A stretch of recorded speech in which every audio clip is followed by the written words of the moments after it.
See, I did a little tidy up for you this morning too. I did my office. Yeah, is that 96 or 99 up there? I'd like to say it was 96, whatever, but it's 99. Swap it out, mate.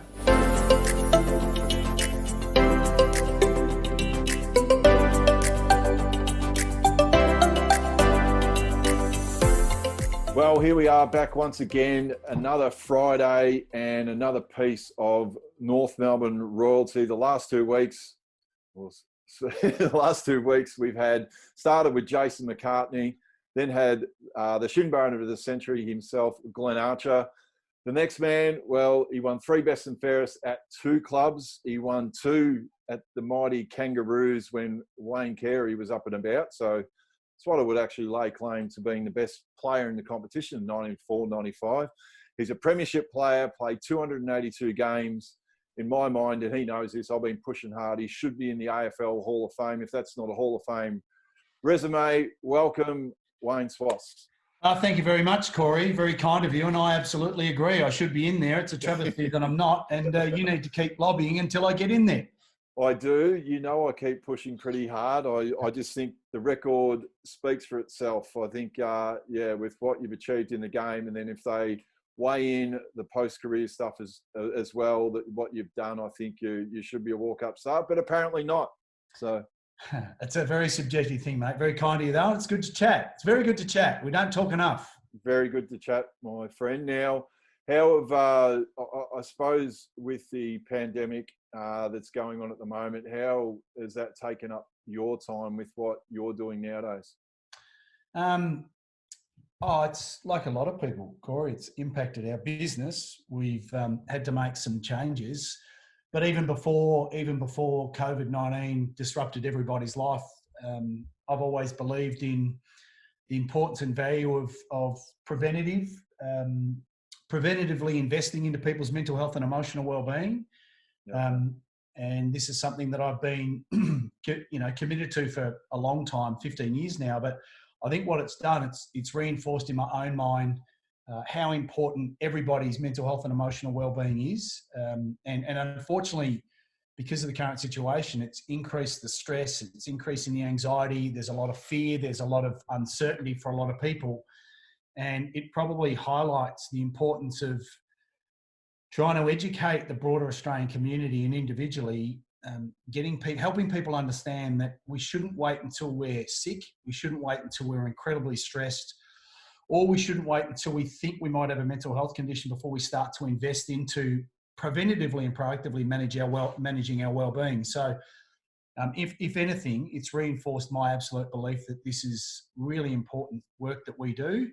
We just need to make sure that as a business we get through this, because once we get through it, the requirement of the work that we do, but also the work that other really important mental health organisations are doing will be more important, because so many people are being impacted by what we're having to come to terms with. Yeah. Oh, look, I was actually going to ask this question later, but seeing as we're on it now, is it pretty frustrating for you that I know what we're doing with the pandemic, and you see the reaction to that in order to save lives? Is it very frustrating from your end when you see the reaction to something like that, which we know the ramifications of the pandemic, and unfortunately we've had lives lost? But I sit back knowing the job and the message of what you're trying to achieve, and how many Australians each day, unfortunately, do take their lives. So if you then added that up in the last little period, does it frustrate the hell out of you that we don't have the same reaction to what you do? That's a really interesting question that you ask, Corey, because that's something that I think about a lot every day. It's something that I've thought about a lot for many years. And COVID-19 has infected a lot of people. And tragically, we've lost about 63 or 65 people as a result of this. Now, every one of those people is a family member, and there's a story to that. So it's important that people don't interpret this the wrong way, but that's 63 or 65 lives lost. And that's tragic and devastating for the families and the friends and the communities that have to come to terms with the loss of a loved one. And I absolutely understand that, and I absolutely support that. But one of the things that does frustrate me is that as a country individually and as an entire population, we have completely shut things down almost overnight and instantaneously to protect lives. And I understand the thinking, the rationale behind that, and we all have a responsibility in that. But to give this some perspective, we've lost 60 odd lives. Every day in Australia before COVID-19, on average, we lose 8 people a day to suicide. So that's 56 lives lost every week on average, 52 weeks a year. We've had 3 consecutive years in Australia, 16, 17, 18, where we've lost more than 3,000 people to suicide every year in Australia. We're at an all-time high with the number of people that have tragically taken their lives. And then to give it some more perspective, on average, we have 65,500 people who are attempting to end their lives every year in Australia. We've never had a response or a reaction from our governments on both sides, our businesses and our communities and individually. We've never had a reaction or a response to protect and preserve the lives lost because of mental health conditions. And my great fear is, and I hope I'm horribly wrong with this, Corey, but my great fear is because of the exponential explosion in stress and anxiety and uncertainty and loss of job and loss of income, that we run the real risk of having more people or losing more people as a result of mental health conditions and not feeling like they can find a way through that. So yes, it does answer the question, is the short answer. Do I think that things will change? I'm not sure. I wish and I hope that things do change. But if this is what we're capable of because of a contagious virus, and why aren't we capable of responding in the same way to protect and preserve lives of people who are living with mental health conditions? I don't get it. Yeah, look, I only because I know, I think, yeah, you may have said that statistic before that, yeah, before this it was 8 lives. So it's not inconceivable that in the last, what are we, 4 or 5 weeks, I'd hasten, it makes your skin crawl, that number. Yeah, eight on average is something that I'm not, and we as an organisation aren't comfortable with. But I think we can safely assume that number is only going to go up. And if you look at the reports in the newspaper over the course of the last 48 hours, there's been an exponential growth in the number of people who are reaching out to mental health organisations and service providers because of the increased stress and uncertainty that they're dealing with. So for every person that's reaching out, what about all of those other people that don't feel like they can reach out? It's a scary situation. But again, if we focus on that, it can be completely overwhelming. So our focus is to ensure that Puckerup gets through this current challenge economically, so that we're in a position that once we do get through this, we can then boot everything back up and we can start to really work in that preventative space. Yeah, 100%, which is where we want to be. Look, I'll come back to the Puckerup at the end, because it's obviously something I really want to cover off. But explain, look, all the footy fans out there, how did Wayne Schwass, now this is going to seem like an eternity ago, because when you see Wayne with his hair nowadays, he I don't have much. He hasn't got a lot left. But when he did come to North Melbourne, he had a big, long, dirty mullet and came in from Warrnambool. But how did all that journey evolve, where you came down from Warrnambool and all of a sudden you get the shock of your life? You're dealing with someone else who had a fair mop of hair, and that's Dennis Pagan. Yeah, so I'm going to try and condense all this down pretty quickly. But born in New Zealand, father's Maori, mum's Australian, lived there for my first 3 years. Mum and dad decided to move to Australia, so I moved to a little place on the outskirts of Warrnambool called Dennington, and went to school, did all of those type of things. And at the age of 10 I would follow my dad everywhere, and one of those places I would go would be to cricket training. And on the last cricket training session, which was a Thursday night, it was the final game of the cricket season, which then led into winter. And when Dad and his teammates all went inside the club rooms, I stayed out and I was mucking around. And I just remember this group of men coming out from another set of change rooms in weird-looking shorts, sort of really old Hessian jumpers, and they started kicking this weird-looking ball around. And I was just mesmerised by what these guys were doing, and that was the introduction to the game of VFL back then. Spent the next 5 years playing local country footy. And at the age of 16, three of my teammates had been invited to train and play for Fitzroy. Warrnambool was zoned to Fitzroy, so this is pre-draft. And for some strange reason, Corey, I was not invited, nor was I to train or play. So I started to make inquiries into joining the Army. And I remember being picked up by my mum one day in year 10, and I hopped in the car and I said, right, I'm ready to go to the Army. They play footy against the Air Force, the Navy, and the Army. I'll get my footy fixed there and I'll just go and join the Army. And she said, which I found really strange at the time, she said, why don't you give it 4 more weeks, see what happens. What I didn't realise was Ron Joseph and Greg Miller, CEO and the footy director of recruiting, had been coming down secretly and watching me play. I was playing senior footy at the age of 16. And they'd been visiting my mum and dad while I was at school during the course of that 4-week period. And then eventually, a few weeks later, much to my surprise, those 2 men knocked on my door at home. And that led me to agreeing to come to North. But in 1996 was my first year at North. But I had to stand out of footy for 9 months because I was still zoned to Fitzroy. And I can still recall a 3-hour conversation when I lived with the captain of North at that stage, Wayne Schwass. I was sitting in his lounge room with Shimmer on the same couch.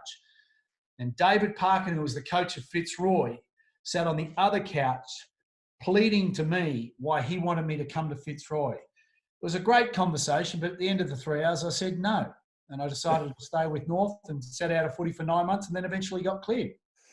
And I know, did you play in those under-19 grand finals that, was it 86 or 87 where you had the really good punch-ups with Richmond? Yeah, that was 1986. It was a big stink.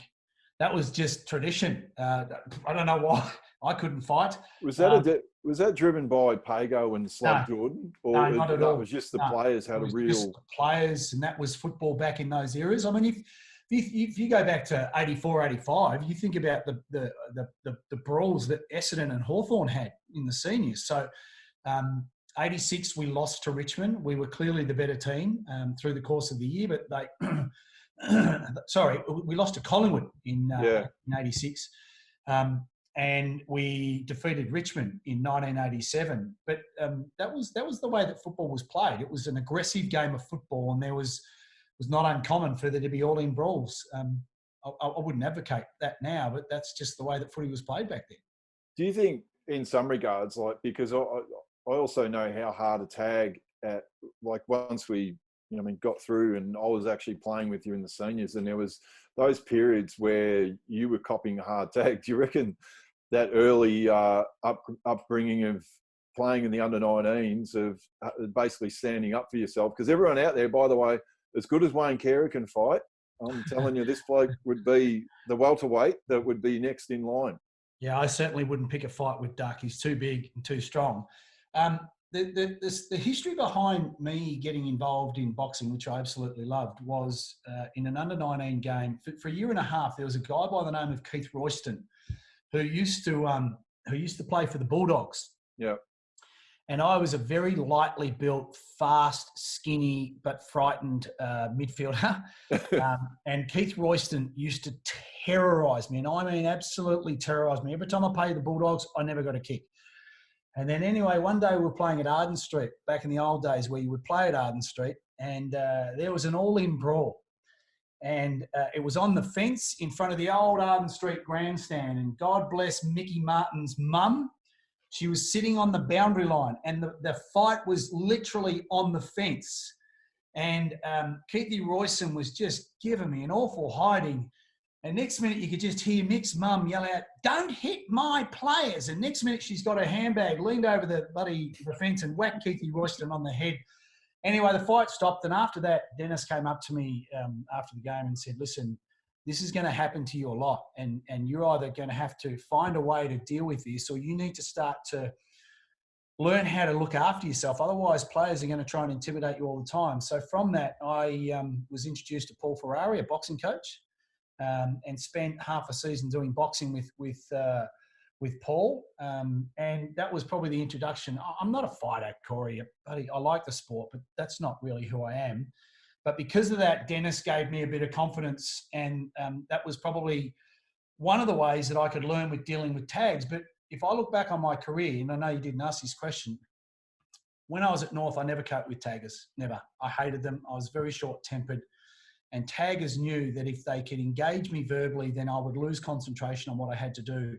Mm. It wasn't until I went to Sydney, and the club doesn't know this, but I did 3.5 years of boxing training 3 times a week for 3.5 years, and I was able to cope with taggers then because I'd never been fitter in my entire life, and I just knew because of the boxing training that at some point I would be able to physically and mentally break my opponents because of my conditioning. And if I look back on my career, it's probably one of the great regrets is that I was too hot-tempered and short-tempered, and I didn't deal with those taggers in a more appropriate way. I wanted to kill them. Did you go on it was before my time, but I did hear a lot of stories about it. Did you go on the camp where you basically played boxing basketball? You played. Yeah, that was horrible. Basically played, for those out there, they basically played a game of basketball. Just have a vision of this. They played a game of basketball with a boxing glove on. Yeah, one boxing glove on. You had to hold the other hand without a boxing glove behind you. If you didn't have the ball, and you're allowed to punch people on the other team anywhere you wanted except the head.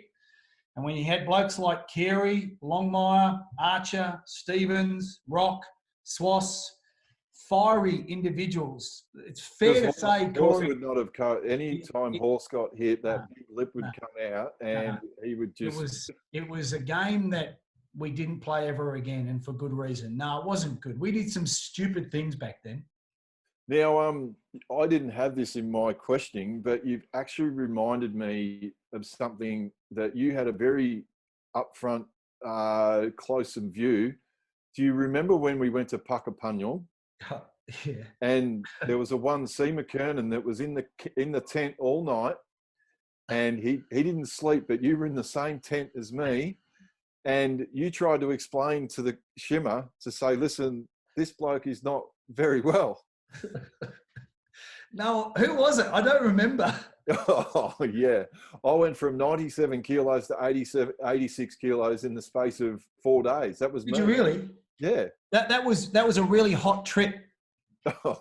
That was a really hot, painful trip. The PT instructors were assholes because all they wanted to do was break us. But you know, my lasting memory of that, do you remember the way that they would wake us up every morning? Yeah. With machine guns? Well, I didn't need to because that first night I didn't sleep, so I already heard them setting up. So it was one thing I can actually laugh about when you've been to the toilet 17 times in one night, that I could hear them setting up. So I actually enjoyed it. That was my one bit of enjoyment that night. No, that was a tough trip. But see, these are the things that we went to Bacchus Marsh to do that infamous training camp. We went to Puckapunyal. We would go down to Cerberus. We would go all over the place to those training camps. And I know that the game has changed dramatically and a lot of it is for good reason. But if I look back when we played, you know, a lot of us, maybe for you younger guys, it might have been different, but I had a full-time job. I worked with Kerry Good and his packaging company at that time.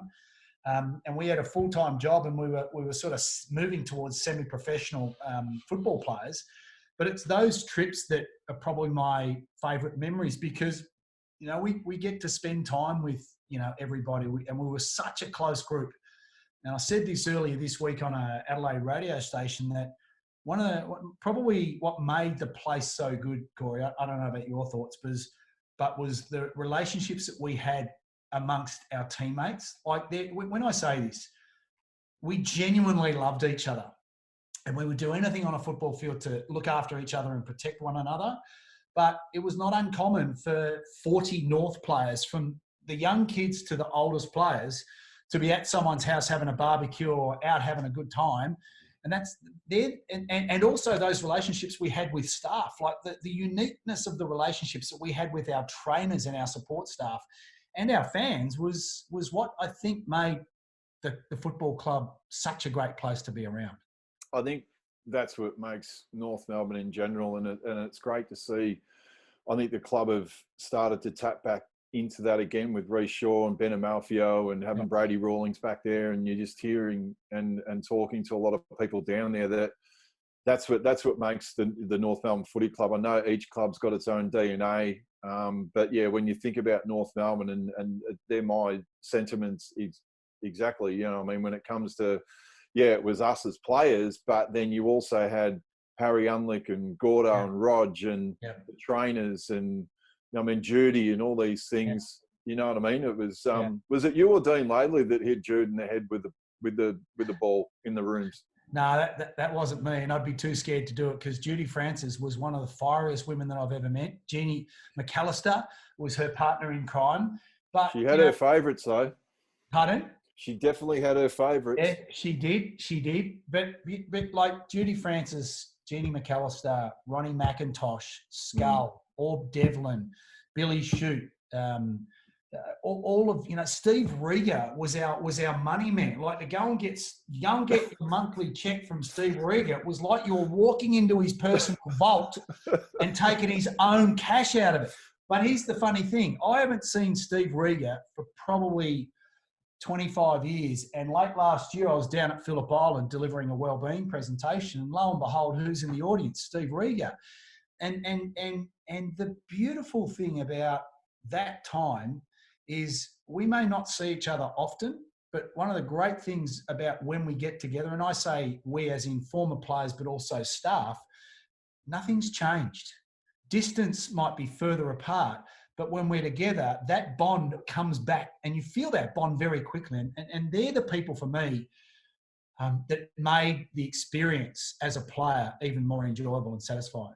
It's actually pretty funny you bring up the Steve Rieger story, because I was talking to Wayne Carey about that. Now, he had a vastly different way, the way that he would go about it. Like you or I would go in there terrified about... Steve would drop the money off to Duck's house. No, what he'd do, he'd walk in there, and if Steve said it was a bit tight, so he'd go walk down that hallway, he'd go right to Steve Rieger's office. If he said no, he'd turn around. Go to Greg Miller's? Go to Greg Miller's and go, Greg, I want my money. Go and see him, will you? Yeah, there's only one bloke that could get away with that. We all would go to Steve's office and there'd be a no, so we'd just go back out there and go, shit, when are we going to get our cash? What did Rocky call Wayne Carey? He called him Steven Seagal, and Steven Seagal had a movie that was out during the 90s. It was called Above the Law. Yeah. So he started calling him Steven Seagal. Yeah, no, he was a law unto himself, Doug. Yeah. Now, just on that, we touched on it before, 1994, 1995, when the aforementioned Wayne Carey was really getting up and about. Yeah. How satisfying is it, with the looking back at it now, that you won back-to-back best and fairest at a time when Wayne was becoming Wayne? I must admit, Corey, I never really... you know, when you're playing, you don't really have time to sit and think. You're just playing. You're trying to perform. You want to be part of a successful club and team. And I never spent much time thinking about it. I'm incredibly grateful for it. It's probably only in retirement that you sort of sit back and you have an opportunity where you start to reflect about the significance of some of the things that you're able to achieve. And I was lucky enough and fortunate enough to have a couple of good years back to back. I probably think the thing that is most humbling about it is the man that I regard as the greatest player to have ever played our game, and I played with and against him, for him on more than one occasion to say with me in the same radio box as him that I'm the greatest player that he's ever played with at North. The best and fairest mean a lot, but to have that comment shared from someone who I regard as the greatest, it's humbling, and it's something that I'm incredibly proud of. Well, I think back to the one game that really sticks in my mind that you're and I'd be interested to see your thoughts. What would be your best game? But I know the one that sticks in my mind is when we played at Optus Oval. We actually played the West Coast Eagles in pretty much, I think they were conditions that suited us, to tell you the truth. But I reckon, and it was also the day, I think that particular day you took a huge hang, but would that be, if that's not your best game, what would be one of the best games during that period that you'd say, yeah, that I'd rate that as my best game I'd ever played? Yeah, it was a good day, that one. We won 35 touches, 2 goals and a high mark. So a solid game. Disappointing. I think I got 2 Brownlow votes that day. Only 2. Who got the goal, 3? A really good goal on the boundary line too. I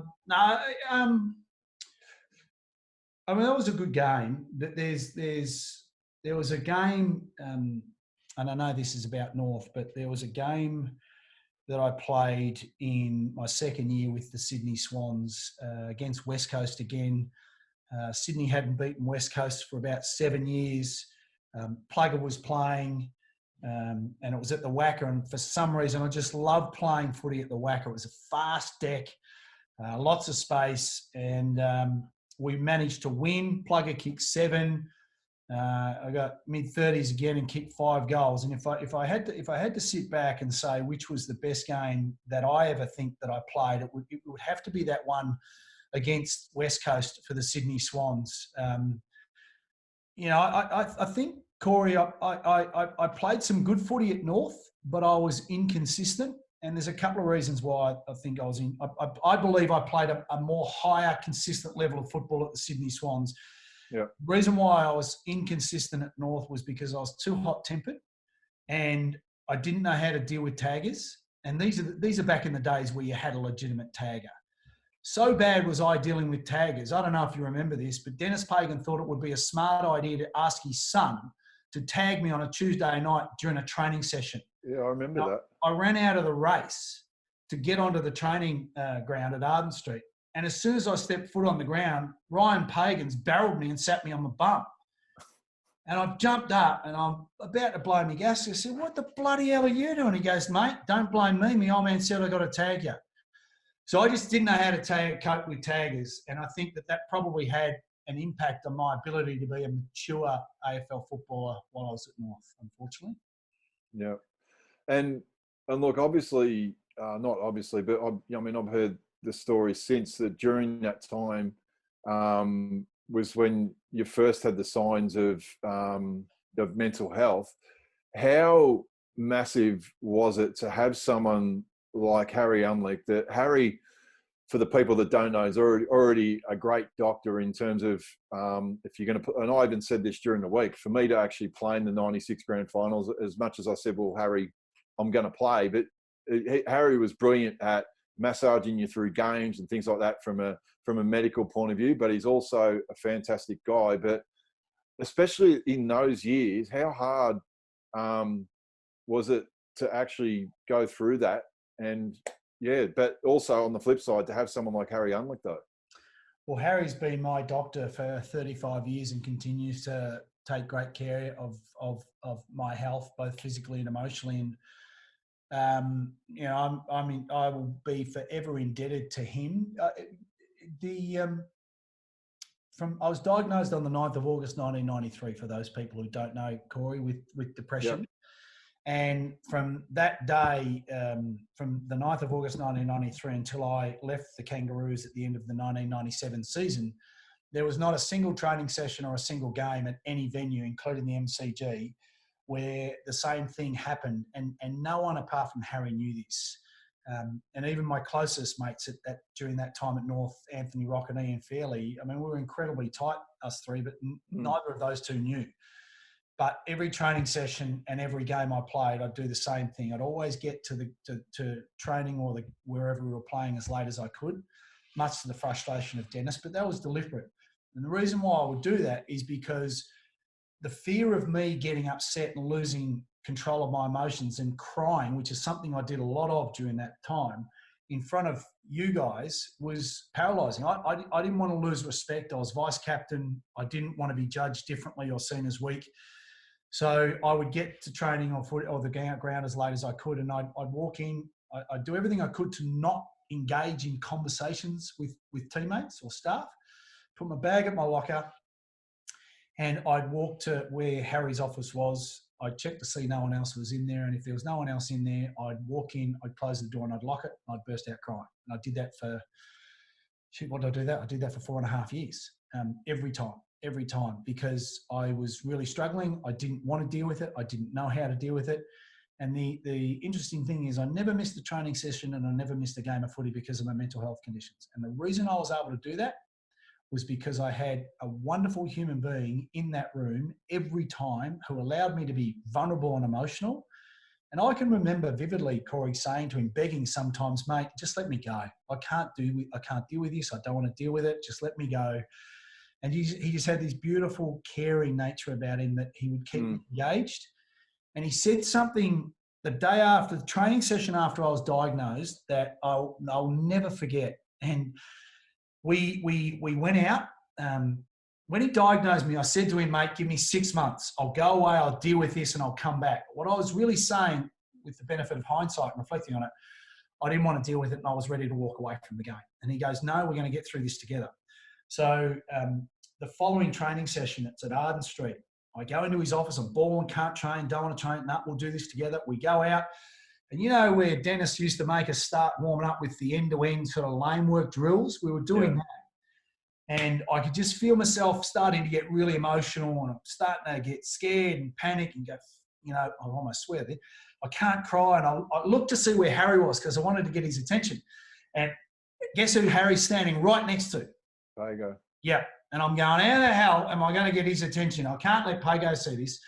Anyway, I managed to get his attention. He came over and we went over to the fence away from everybody and I got really upset. I said, mate, I just can't do this. I don't have the strength to be able to do this. And I'll never forget this. He calmly looked at me and he goes, do you trust me? No, I said to him, of course I trust you with everything. And he said, then trust me that I know what I'm doing with your mental health right now. And for 4.5 years, I did not care what happened to me. I didn't care, Corey. I didn't care whether I lived or died.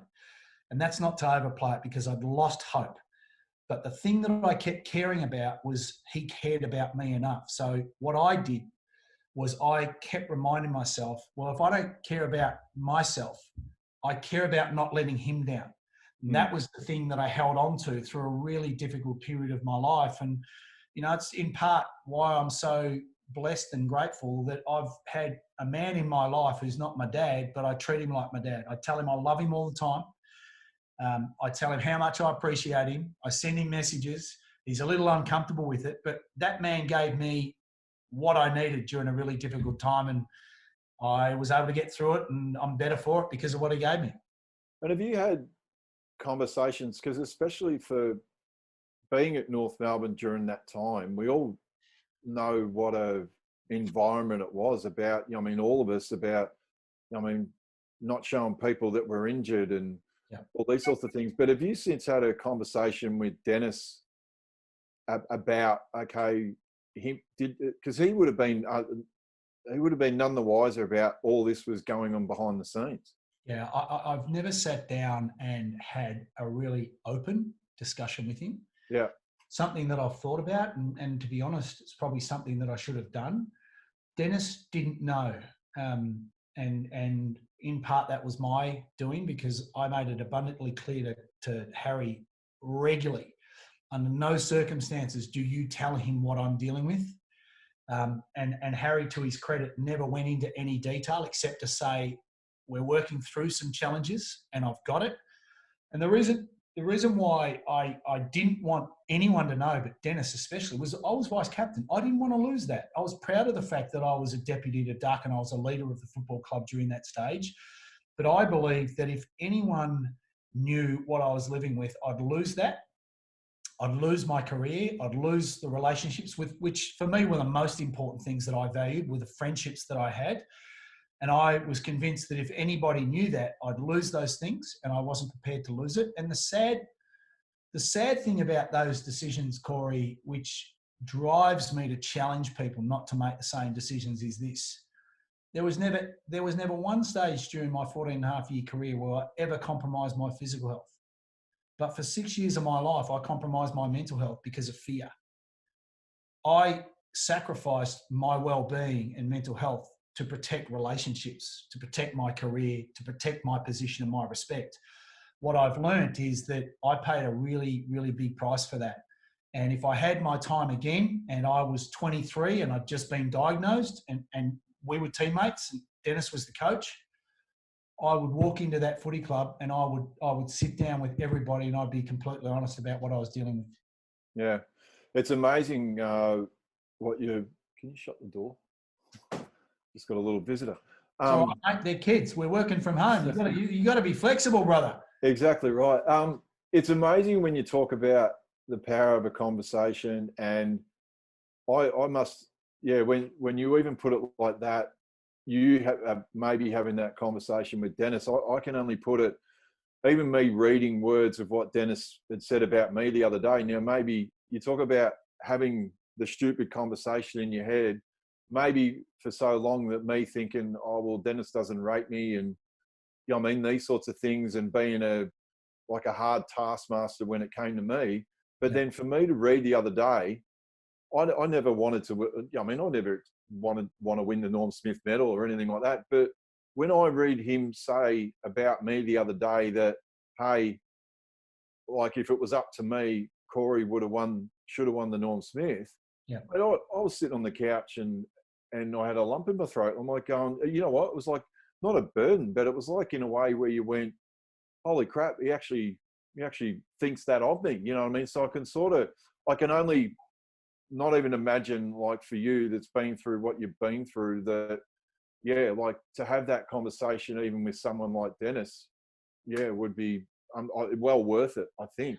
Yeah, what's interesting is I don't think I mean Dennis's mentality and his philosophies were constantly keeping us on edge. Yeah, He was so tough, so hard, so unrelenting, and I think look, I feel like I'm speaking on his behalf, and I don't want to do that. But if I know the man well, which I think I do, he never really gave us that positive reinforcement because he didn't want us to become complacent. But I think what happens as we get older, we start to reflect and look back on that period of our life and go, yeah, there were things and there were players that had, great games and great seasons and great careers and those type of things. And I think it's justified because you had an unbelievably good grand final, along with Rocky. You and Rocky would be the two people. Although I did get 25 touches, 21 kicks, 4 handballs, 7 marks that day, and I gave it to Arch. But anyway, well done, Arch. Rocky, well, you did change the game though. I had to because Troy Luff had just kicked 2 goals. The runner came out, and I just got told if you don't do something, you're off the ground. So I looked at Luffy. Had a quick look to see how far Plugger was away. He was 100 metres, so I was safe if I gave him one. So I put one on his chin. And that was it. And I don't think Luffy may like you or I, because I think I've told the story a few times where I said, you know what, you go into the grand final, we did all this planning and we're going to go, okay, we've got Paul Kelly and we've got Plugger and they're going to be the match winners. And next minute, Troy Luff bobs up in the first quarter and kicks 2 or 3 and you think, kick 2. We're not going to get beaten by Paul Kelly or Plugger. We're actually going to get beaten by Luffy. Yeah, so I had to put a stop to that. And I'm not advocating violence anymore on a footy field. Getting back to your observation about Dennis, I, through that time, didn't help the situation because I never spoke to him about it, right? So I didn't give him context as to what I was dealing with. I'd like to think that if I had have trusted him and trusted myself to tell him what I was going through, he might have been able to understand why my moods were up and down all the time. I could be really happy and I could be really low, but for no reason. And the reason why my moods were so up and down was because I was living with mental health conditions. And all I ever wanted, Corey, during my entire footy career, and I openly say this now, but I knew it at the time, was I just wanted the love of my coaches. I just wanted my coaches to love me in the sense of an arm around the shoulder when you're a bit down and, mate, it's okay, we'll get through this together, I'm proud of what you do, whatever it might be. But the way that Dennis coached was with a massive big stick. And for me, living through what I was living through, that was the last thing I needed. And I think that was a significant contributing factor why we had such a tumultuous relationship. And with with the benefit of growing up and reflecting on it, that's why I wish if I could go back and just be honest with him, I'd like to think that the relationship would have been a healthier relationship. But do you also think, like, it's fantastic with the benefit of hindsight, but also during that period, thanks to people like yourself nowadays, everyone feels a lot better about having a conversation about the space of mental health. But if during the 90s, if you had said to someone like Dennis or anyone that, oh, mental health, I think genuinely then it probably did have that bit of a stigma. So there's no doubt it was something that you didn't talk about. Yeah. And you know, the other thing that, again, with the benefit of growing up and you know, reflecting on my life and the person that I am, I don't want this to sound self-indulgent, but I've learned to like and accept the person that I am, because for most of my adult life, and I think this talks to a lot of people, I wanted respect. I wanted to be liked. I wanted to be accepted, and I wanted people to enjoy being in my company. And that was really important. But what happens is you compromise yourself to try and meet the expectations that you might have of yourself and other people. And the mere thought of being open with you guys or coaches, or even my dad, who I never spoke to about it for 12 years, to take that risk and tell them I believed that I would be judged and seen as weak and I'd lose those things. So I never took that risk. But what I can say is that I can't tell you or any of my teammates during that time the number of, and I'm going to put the number somewhere into the thousands, because we were together all the time for a long period. The thousands of times where I was on the verge of crying in the company of you and my teammates and my coaches and staff, and never once allowing myself to do it because I was scared. Mm. And I would reach for another drink. I would just do anything that I could to make sure that I didn't show that vulnerability, because for me, vulnerability back then was weakness, and I didn't want to be seen as weak. And what I've learned is that no, vulnerability is a really important strength, especially for a human being, whether you're a male or a female. But football wasn't ready. I wasn't ready. Mental health was stigmatized. There was so much discrimination.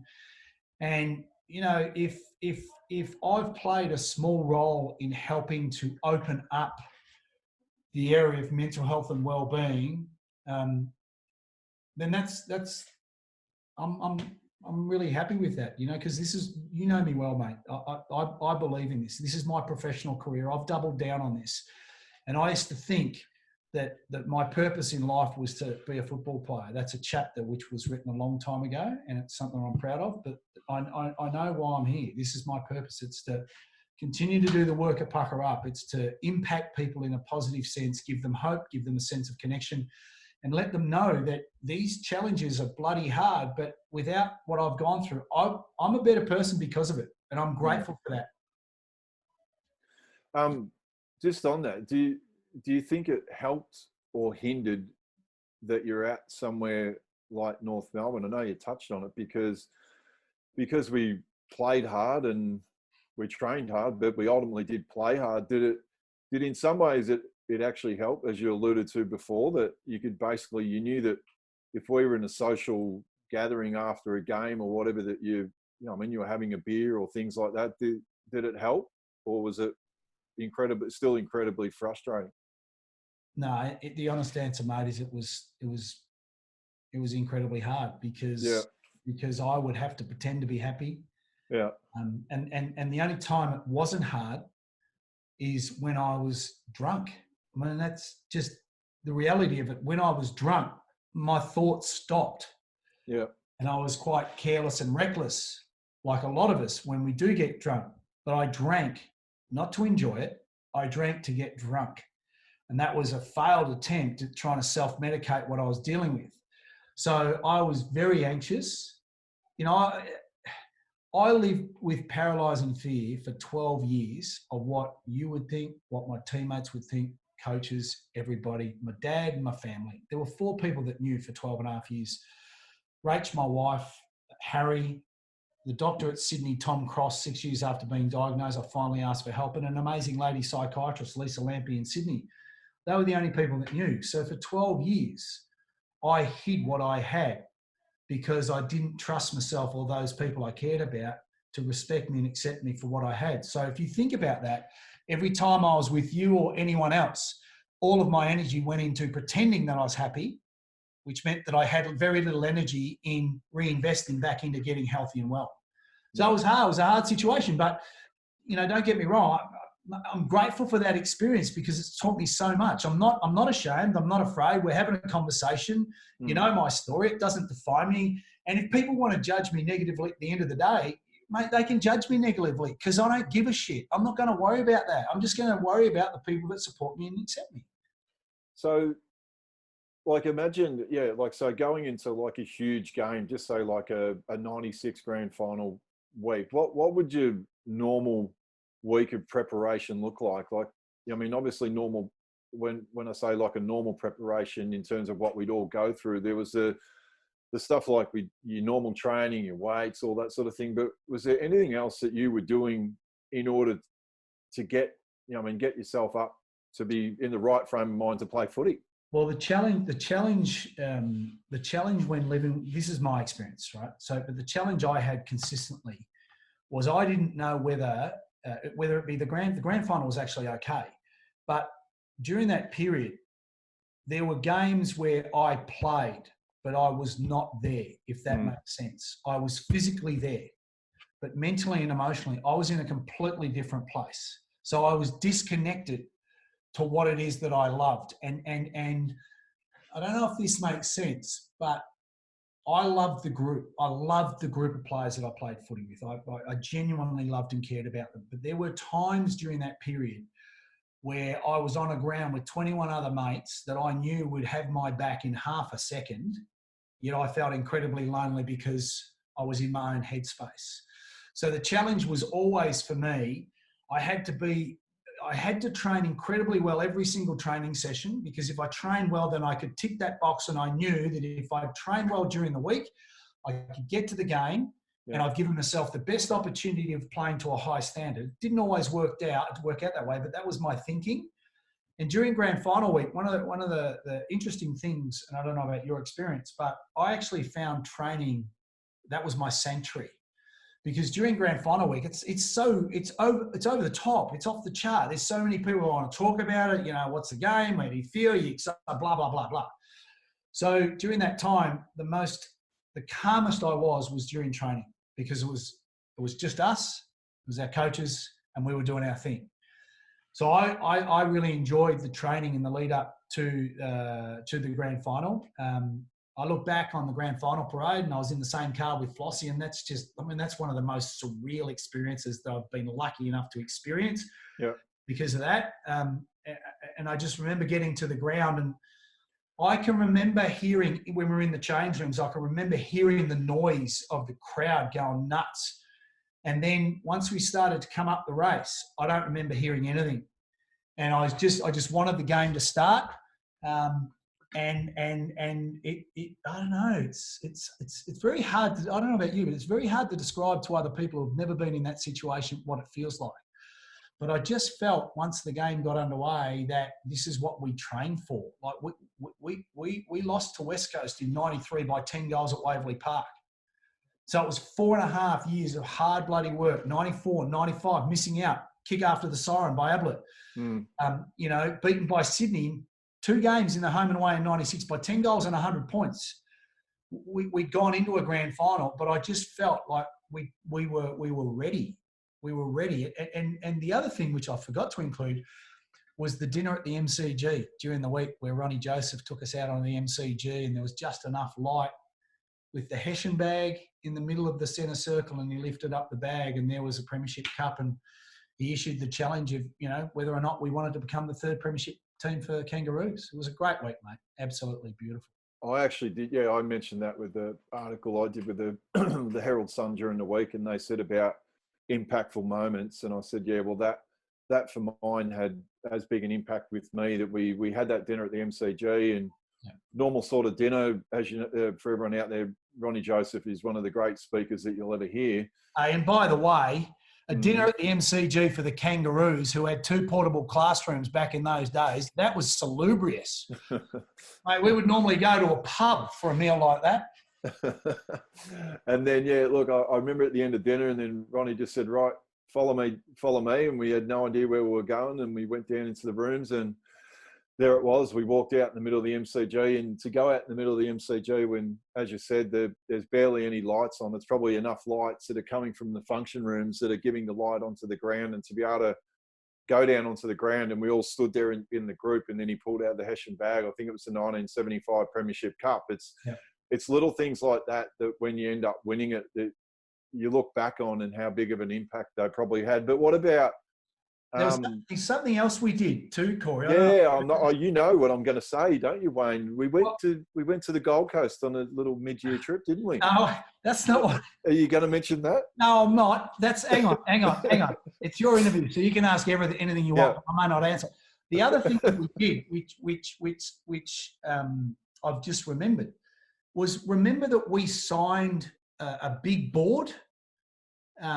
That had the names of the 75 and 77 Premiership players.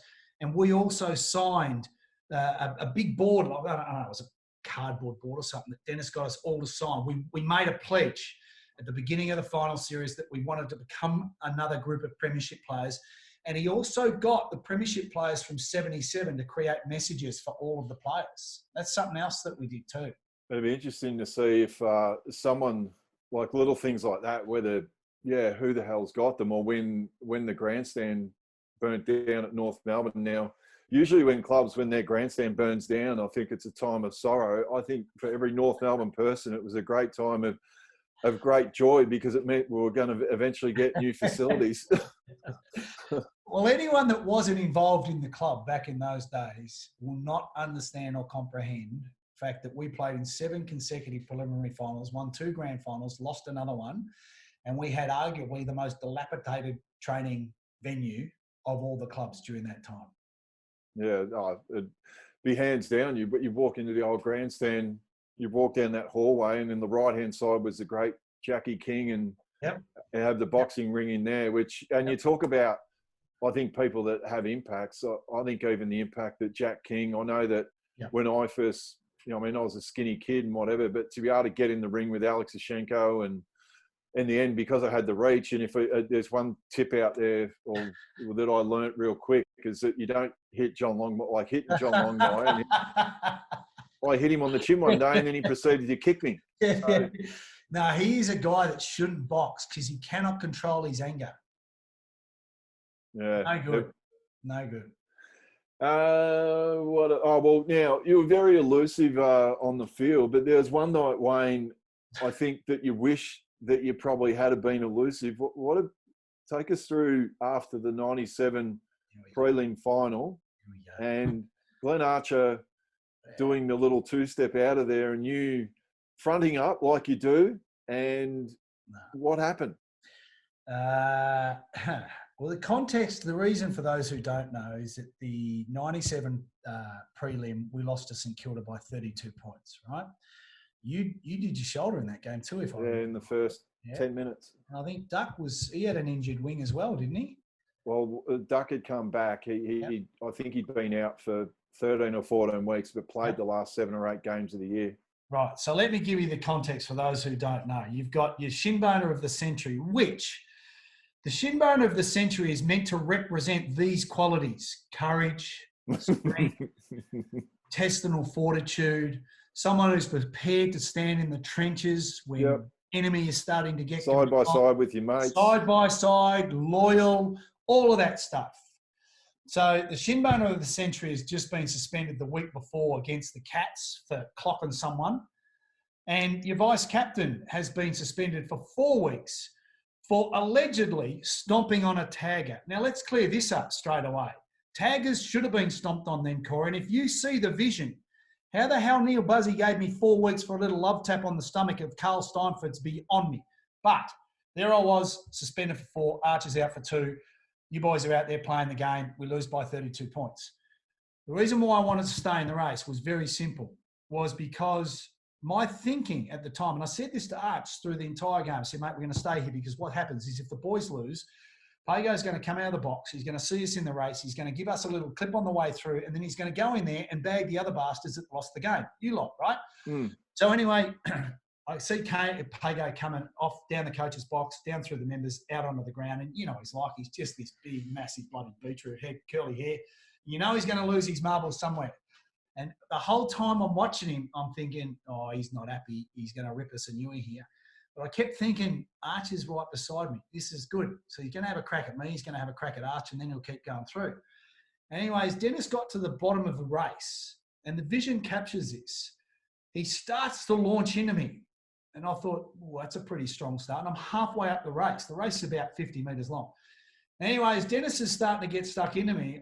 I just looked past Dennis, and I could see a few of you blokes. And then at the very back, there's that little pudgy, dirty defender, Glenn Archer. And I'm thinking, you little prick. Somehow he's walked out onto the ground without me seeing him. Dennis has seen me and given me the best spray I've ever had in my entire life. He kept going. I could hear him once he got into the rooms, and he was still going. We eventually go in, close the doors, and then he ripped Arch and I a new backside for the next 10 minutes. And the interesting thing was, like, he had every right. Mate, we did the wrong thing, and we cost our team. But that spray was the deciding moment. Once that meeting finished, I walked out of the change rooms, and the first person I saw was my old man. And I said, I'm done. I'm not playing here anymore. I need a change. And even though that was incredibly disappointing, I'm grateful that Dennis did what he did, because it was the massive foot up my backside that I needed in order to really seriously think about my footy career and what I wanted to do. And fortunately for me, I was given a second chance with the Sydney Swans, and Kangaroos got Shannon Grant, and it was a great exchange for both. And with going to the Swans initially, was that, it would have been a little bit, I suppose, scary not having the great Harry Unlick not as by your side in Sydney. I know you touched on the Swans medical staff who sound like, you know, I mean, they stepped in, but it still would have been pretty scary to go up there without Harry, you know, I mean, well, basically at your side. Yeah, I didn't really think of it at the time, Corey, because I was distracted because there was a new opportunity. Yeah. You know, there was a chance to go and prove to myself that I was still good enough, because 97 was a terrible year for me for a host of reasons. So to be given an opportunity to go to Sydney, and one of the reasons why I enjoyed Sydney so much was I actually hated, and I don't overstate that word, but I actually hated the attention that came with playing footy. I didn't like it at all. And one of the things that drove me insane a lot was that I felt incredibly disrespected, and I felt all of my teammates were being disrespected because of the sole focus on Duck. Now, Duck's a great player and deserves all of the accolades that he gets. But Duck was one of 17 players on the ground. He needed our defenders, Laidley, Blakey, Fairley, Martin. He needed those defenders to play well on the opposition forwards. He needed the midfield to be playing particularly well. He needed his forward lines to be working properly for him to go and do what he did. And he did that incredibly well. So I hated all of that stuff. And the move to Sydney just gave me the opportunity of reconnecting with why I love this game of footy. I could walk down the street. When I made my decision to go to Sydney, I made 2 phone calls. I had Rodney he'd come up, staying with a close mate on the Gold Coast while you boys were on the footy trip. I wasn't a footy trip person, but I wasn't going this year because I needed to make a really big decision without the distraction of you guys, because I always felt my relationships were the most important thing. So Rocket came up, spent a day with me. I rang Roosie, who was great. I rang Plugger, and Plugger's a man of few words. And I said, mate, what's it been like for you? And he said, no one knows who I am. And I said, mate, that's all I need to hear, because if Tony Lockett can go to Sydney and no one recognises him, then I can go to Sydney and no one's going to recognise me. And then the third conversation I had was with my dad. He was working as a painter, and I went in Strathmore, ironically. And I went around to him and I had a conversation with him on the nature strip.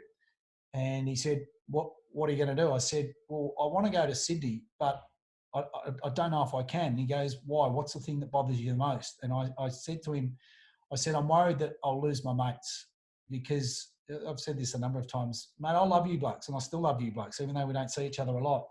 my relationships with my teammates then were the most important thing. And the thing that I was really worried about was I would lose those relationships. And he goes, mate, they'll always be your mates. You know, if they're real mates, they'll always respect you. And that was the moment that I made the decision I need to go to Sydney. I went there and I had 4.5 really good quality years. You know, and Kangaroos got Shannon Grant, Norm Smith, premiership player. Worked out for him, worked out for me. And I just fell in love with the game again, Corey. And I think that if I hadn't moved, I had to move interstate. I couldn't play with another Melbourne-based club. That would have been too hard. But if I hadn't moved, then I don't know, mate. I may have walked away from the game or been lost to the game, you know, much sooner than what I was eventually. Yeah, and it worked out like pretty good for all round, didn't it? Yeah, it did, except the day that Arch knocked me out at the SCG, and I spent 2.5 quarters chasing him, trying to knock him back out to square it up. That sounds like Archie. He did most of his damage at the SCG because that's where he got Lenny Hayes as well. He did too. He got me good. And what was quite funny is he knocked me out and then he helped pick me up. And I got taken off the ground and it took me about 5 minutes. And I said to our trainer, Wally Jackson, bless his soul, I said, who did that? And he goes, you don't want to know. I said, no, I do. I need to know who knocked me out. He goes, you don't want to know. I grabbed him by the scruff of the shirt. I said, you tell me who knocked me out. And he goes, it was your mate Arch. So I chased him for 2.5 quarters. I couldn't get him. Yeah, good luck trying to knock him out. Yeah. Look, I got a couple of questions, Swatter, before we go. It's actually, I mean, time has actually flown and I'm tipping we could actually sit here all day, but I've got a couple of questions. I picked out the best couple. Speaking of the Swans, I've got a question from Andrew John. It said he was devastated when you were traded, sorry. Which team does Swatter think had the better culture? Kangaroos by another universe. I can recall being in the hallway back in the old change rooms underground at the SCG. It was either my first or second year, and Craig O'Brien was a teammate. And Sydney had all of their yearly team photos up, and from their first year at Sydney to the year that was, so it was either 98 or 99. And Obi was sitting in front of the photos, and I just walked up and I said, mate, what are you doing? He just looked at me and he just very calmly said, how the hell do we get culture at this place? Like, you know, you've come from a club that's got such strong culture. How do we create that?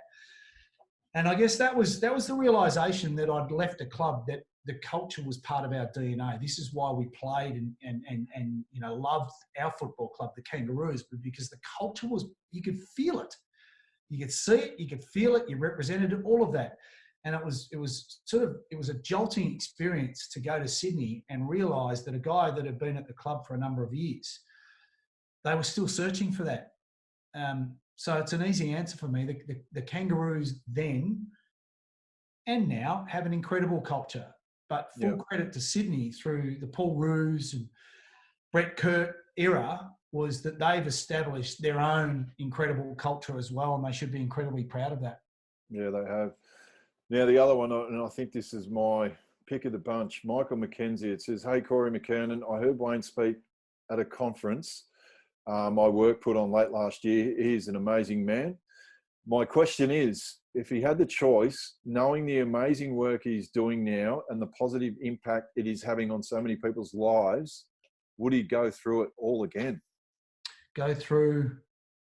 Well, basically, the journey that you've gone from a mental health capacity and yeah, it's an easy answer, mate. Yeah, because it's taught me so much. Yeah. I'm not perfect, mate. I'm far from it, and I make a lot of mistakes, but I'm a better person. I love what I do. You know, if I had a choice of would I play footy again or would I do this, I'd do this in a heartbeat. I'd stay doing this. And the reason why is that, you know, when you play sport, it's a really selfish pursuit at the elite level. It's about me, you, us, our families, our real families. They're not our primary family. Our primary family are our teammates and our staff. That's just what it is. And when you think about it, if we win a game of footy or if we win a premiership, people are happy. They're over the moon. So that's positive. But if we lose, you know, they're disappointed or they're pissed off with us for a period of time. I can confidently say that my career may have given people some positive moments of their life, but I don't believe any game in 282 ever saved a life. The work that we do here, it saves lives, mate. That's why I love doing what I'm doing. So to answer the question, yes, I would if it helped, if it taught me what I needed to know in order to do this. And this is what I'm proudest of the most, because we've been operating for 3 and a bit years. There are members of our community, and many of them I've never met, but there are people who are alive, healthy, living with mental health conditions, who are on the verge of thinking about ending their life. They've chosen not to because Pucker Up has given them the courage and support to be able to get healthy and well. And I love it, mate. I just love doing what I'm doing, because it's just, there's nothing more satisfying and rewarding to know that what we do is changing people's lives positively. And now, look, for all the footy fans and all the North Melbourne fans out there, if they want to, is there any way they can get involved with Pucker Up, or is there any way they can help out with Pucker Up? And I appreciate you asking, Corey. What I'd encourage people to do is we're about to launch a new website next month, which will have an enormous amount of information and education. If people want to join our community, Pucker Up, PUKAUP, that's Facebook, Instagram, Twitter, but Facebook and Instagram are the main social media platforms. The website, and it's not so much I want to encourage people to join to help us. What I want to finish on, Corey, is join our organisation and our community, so we can help you help yourself. And what I mean by that is, no one has to get sick before they start to look after their mental health. So what we do is, we're not in the crisis space. We're not reacting once people get sick. We're at the other end, and we've got a range of tools and programs and workshops that can empower people to start to develop their own toolbox so they can manage and look after their mental health. So it's more about how we can help them as individuals, as opposed to them helping us as an organisation. Yeah. No, look, it's look, I think on behalf of every North Melbourne supporter, and then I suppose being a long-term teammate of yours, and like I said, this bloke was probably, if not my favourite teammate to play footy with. I mention it to little kids that, I use the Wayne Schwass example all the time, that I could walk into a stoppage and know that I'd have these Maori eyes piercing me to hit the ball his way. But look, I know that everyone's incredibly proud of what you've done and the bravery that you've shown. And but also great to chat about the period of football where, what you were doing were as good as anyone going round. And I know that what we'll do is, at the bottom of the videos that we're putting out, we'll make sure that Pucker Up's very prominent. And I know on behalf of everyone, just great to sit down and have a really good chat. Mate, I love you, mate. I always have for a long time. It's always good chat. We don't get to see each other often. I appreciate the opportunity of sitting down and talking about all things. I'm proud of what we were able to achieve during a really successful period of the footy club. And, even though we don't get to see each other a lot, there's special memories and special friendships. And I'm grateful for this. A couple of things in finishing, mate. Jason McKernan was your first one, right? Yep. And then it was Fatty Archer. Yes, it was your mate, Fatty Archer, yep. Yes. Fatty Archer. Can't believe he got a Norm Smith in 96. If it wasn't you, if it wasn't Rocky, it should have been me. Have you done Duck yet? He is meant to be next week. Well, it's not the first time that I've finished in front of Duck, so that makes me feel good. And someone brought this up to me, and I forgot about it, because this used to cause me great consternation. And it was brought to my attention again. Can you hold your hands up, please? About what? Oh, there it is. There it is. That's not the one. Where's the other one? The other hand. You see, that's wrong, mate. And that's the image I want people to finish this video conference with. Corey's had banged up hands for a long time. But anyway. Oh, don't worry. It's a source of amusement. So for people, I'll finish with this. So when when you go to the United States and you land at LAX, you go down those escalators, you know what I'm going to say. Yeah, your hands because are then off. You get down there and you're trying to wonder, I'll go left because I've got to go with all the normal, all us people that got to line up. The Americans go right. We're going to line up for 45 minutes. and you finally get to the scanner. Yeah. And I'm there for the next 10 minutes trying to get my finger across. And then the lady in the red coat will come across and go, "Oh, can you just straighten your finger?" I go, "I've not been straightening my finger. I would have." You know, the best thing about this chat? Well, I didn't have to answer the Queensland trip question. It's been good chatting with you, Corey. thanks, mate. Thanks, mate. Take care, brother. See ya. On you, mate.